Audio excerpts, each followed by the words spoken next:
Buenas noches, ¿qué tal? ¿Cómo les va? Prácticamente a diario leemos en los diarios, vemos en los medios notas sobre la evolución de los precios. En las próximas semanas va a ser el mismo gobierno, el mismo Poder Ejecutivo, el que va a poner sobre el tapete el tema de los precios, el tema del INDEC, el tema de las diferencias de medición de precios entre las consultoras privadas y entre el ente oficial, el tema de la razón de la inflación. A ver, Argentina fue el país que mayor inflación tuvo durante el siglo XX. Incluso teniendo en cuenta la hiperinflación larga que tuvo Alemania en los primeros años, Argentina terminó superándolo. Ahora, ¿cuáles fueron las razones históricas de la inflación en Argentina? Había dos fundamentales. Una, un Estado que gastaba más de lo que recaudaba y esa diferencia, esa plata que le faltaba, la emitía.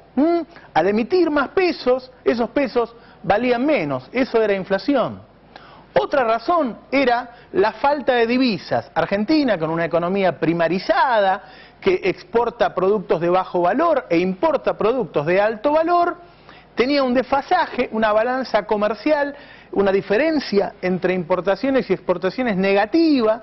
Nos faltaban dólares. Como nos faltaban dólares, el dólar subía. Y como la matriz productiva argentina, más o menos un tercio de los productos son importados, eso generaba inflación. Esas eran las razones antiguas de la inflación, cuya responsabilidad o culpa eran de los gobiernos vigentes. Ahora, ¿cuál es la inflación que tenemos hoy? Hoy el Estado tiene superávit fiscal, es decir, recauda más de lo que gasta. No necesita emitir para cubrir los gastos. El precio del dólar está prácticamente planchado, no tiene que ver con el precio del dólar tampoco. Ahora, hay algo que viene desde hace décadas y que se mantiene, que es la concentración en la oferta en Argentina. La economía argentina está altamente concentrada. No es la única razón de la inflación, pero es de la que vamos a hablar hoy, ¿sí? Otro tema que se está hablando en el gobierno es de una inflación para la clase media, media alta y una inflación para los pobres, ¿sí? Y no solo en el gobierno, sino que tiene que ver con estudios que se han hecho en las universidades. A ver, la clase media, media y la media alta consume productos de marca, como esto que están viendo acá ustedes, bizcochuelo exquisita, mermelada la campañola, manteca Sancor.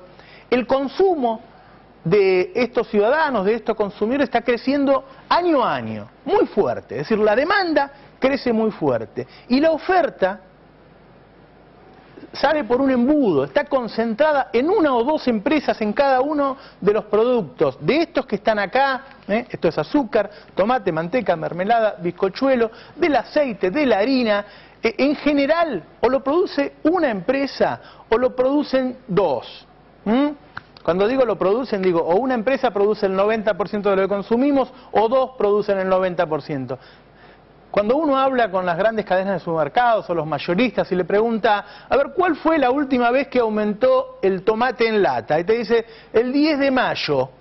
¿Y cuáles aumentaron? Y te dice, Arcor, Inca, La Campañola. Bueno, todos son de Arcor. ¿Y cuánto aumentaron? Un 15%. Cuando hay dos empresas, y bueno, es muy fácil, agarrás el teléfono y te pones de acuerdo, eso se llama cartelización. Eso está pasando en la Argentina. ¿Cuál es la inflación de los pobres? La evolución del consumo de los pobres marcha a otro ritmo, ¿sí? El aumento de su consumo marcha a un ritmo distinto del de la clase media, media y media alta. Es decir, la demanda va creciendo más despacio. ¿Y qué pasa con la oferta de los pobres, la oferta que reciben los pobres? Bueno, miren, solamente en la provincia de Buenos Aires hay, agarré esto, hay 100 empresas que envasan arroz, por eso agarraba el azúcar que era parecida. Hay 100 empresas que envasan arroz con segundas, terceras marcas, se les llaman. Como son 100, tienen que competir. Entonces, una demanda que crece más despacio de parte de los pobres y una oferta atomizada que compite. Eso genera menor inflación. Ahora, vamos a hablar de las grandes empresas de las que hoy están generando inflación. Yo escucho al propietario de Arcor, Pagani, al propietario de Ledesma, Federico Nicholson, quejarse de la inflación. Ahora, ¿quiénes generan la inflación? La generan ellos. ¿Cómo la generan? Bueno, como manejan el mercado, ¿sí? O como la manejan una o dos empresas, pueden decidir subir los precios cuando quieren. No tienen competidores que los frenen, que digan, bueno, si yo subo los precios no voy a vender. Entonces pueden subir los precios. Entonces, hay una posición dominante en el mercado que les permite subir los precios. Suben los precios más allá de lo que tiene que ver con sus costos, ¿sí? No lo suben por los costos, lo suben para tener mayor rentabilidad. Y eso se ve luego en los balances, porque todas estas empresas cotizan en bolsa y podemos ver los balances. Les voy a mostrar, acá hay algunos ejemplos con precios. Por ejemplo, en el 2010, el bizcochuelo exquisita subió un 52%. 52%, un producto. Es una locura. Ahora prácticamente todo el bizcochuelo que se consume en Argentina, salvo que las amas de casa que siguen haciéndolo ellas, es exquisita, es de Molinos Río de la Plata. Campañola es una empresa que compró Arcor hace poco tiempo, ¿sí? Arcor siempre era segunda en mermelada, compró Campañola, ahora tiene la mermelada Arcor y la mermelada La Campañola. Subió un 41% en 2010. Esta es la manteca Sancor. Entre Sancor y la Serenísimo tiene el 80% del mercado. Subió un 39%. Otra vez Arcor, la lata de tomate, subió un 30%. Y el azúcar Ledesma, prácticamente producen todo el azúcar del país, 39%. Ahora vamos a ver qué pasa cuando hablamos de la empresa en general. Vamos a ver la primera placa, por favor, director.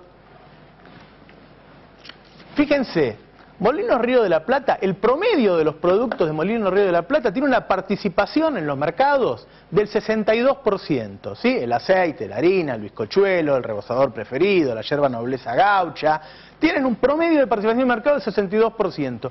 Como tienen esa participación, manejan los precios y consiguieron subir sus precios en el año 2010 un 39%, por arriba de cualquier índice inflacionario. ¿Cuánto ganaron en 2010? Un 29% sobre patrimonio. El promedio en el mundo es ganar 6, 7%. Ellos ganaron un 29%. ¿Cuánto ganaron en los últimos 4 años? Desde que el Destape hace este trabajo, nosotros les presentamos este informe año a año. Un 98%. Es decir, Molinos es el doble de lo que era hace 4 años. Eso significa una transferencia de recursos, de ingresos de toda la sociedad hacia esta gran empresa Molinos Río de la Plata, que es del señor Goyo Pérez Compán. ¿Vamos a ver otra placa? Ahí está, Arcor, de Pagani. Siempre me acuerdo cuando empieza a crecer Arcor. ¿Se acuerdan de la Fundación Mediterránea, que fue la que trajo a Domingo Cavallo acá a la provincia de Buenos Aires? El principal impulsor, ¿sí? El que ponía la plata en la Fundación Mediterránea, era Pagani. Arcor en ese momento producía muy pocos chocolates, muy pocos caramelos. ¿Qué hizo Cavallo? Puso un fuerte arancel, un fuerte impuesto a la importación de chocolate y caramelos, cosa que no tuviera que competir Arcor, y además le puso reingresos, o sea, por cada reembolsos a la exportación de chocolate y caramelos que solamente producía Arcor. Es decir, tomó 2 resoluciones a medida para una empresa. Y así creció Arcor.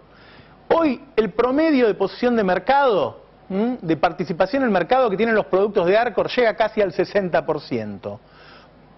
El aumento promedio de los precios de Arcor el año pasado llega casi al 40%.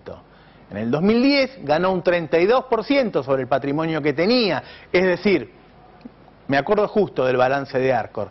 Tenía 1.050 millones de pesos y pasó a tener 1.370 millones de pesos. Y en los últimos 4 años, su patrimonio creció un 82%. Vamos a la tercera, les voy a dar 3 ejemplos nada más. Sancor. El promedio de participación en el mercado es del 48%, el aumento promedio del año pasado es del 37%. Como verán, todos tienen aumentos mucho mayores que la inflación, tanto medida por el INDEC como por las consultoras, ¿sí? Entonces, en el promedio, elevan la inflación. Las utilidades de 2010 de Sancor fueron del 110%. Sí, si tenían un Arcor en un año tenían un Sancor, en un año tenían 2 Sancor, tenían otra fábrica igual al lado. Y en los últimos 4 años, 305% de ganancia. Estos señores, estas empresas, que hasta hace poco manejaban todo el país, manejaban la política también, eran los dueños del país, siguen manejando los precios de los alimentos del país. Estos señores son los responsables principales de la inflación hoy. Hay otros condimentos, la puja distributiva, ¿sí? O sea, los sindicatos tratando de recuperar algo para sus trabajadores, pero todo eso, si tuviéramos una oferta diversificada, no pasaría a precios, porque competirían. Como no la hay, estos señores son los dueños de los precios de los alimentos que consumimos todos los días en nuestras mesas. Buenas noches, esto es El Destape.